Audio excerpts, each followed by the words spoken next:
A lot of people ask me when they play Scarlatti, am I allowed to use the pedal? They seem to approach this music with great fear and trepidation that they might do something wrong. And when you think about what music is expressive.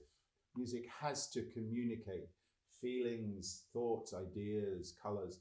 It cannot be sterile and, one dynamic. Scarlatti didn't write any dynamics in this music because he wrote for a harpsichord that had other means of making music expressive. Now, on the piano, we absolutely have to use a range of dynamics and color within the phrase. Otherwise, it's just really boring. Nobody's going to want to listen to it if it's all one color. So we have to find our own way through this. And certainly with the pedaling, we've got to be very careful. We've got to be very careful that we don't do things like this. Let's see if you can hear. Putting the appoggiaturas and their resolutions together in one pedal. I'm looking at bar 3. I will go back to bar 1, I promise. But so if I wanted to use a bit of pedal there, I'd be late. I'd be very, very late. At the last minute, I put my foot down.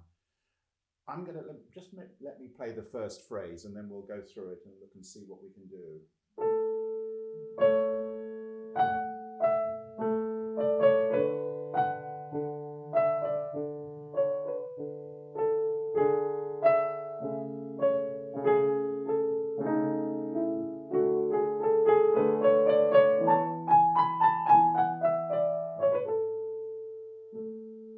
The first phrase. Now you'll notice that the left hand pretty much through the whole piece is playing in crotchets, quarter notes. Processional. I feel that there's a processional quality to this music.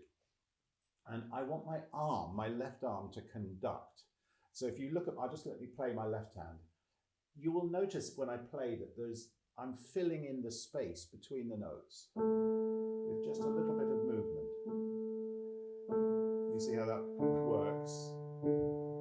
In other words, it's rather like a string player with their bow.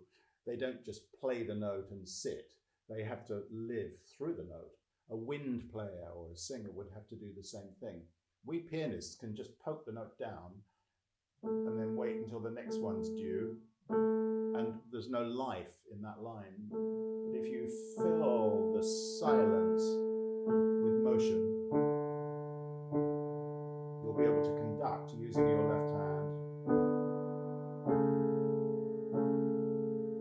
And that feels very good. So that if you didn't have any sound and you weren't able to hear me, you'd be able to see from the movements I'm making in my left hand that I'm playing an adagio movement, and you'd be able to see the beats very clearly. So that for me is very important, that the left hand should be my conductor and my left hand very stable. And above that, I'm going to make my right hand as expressive as I can.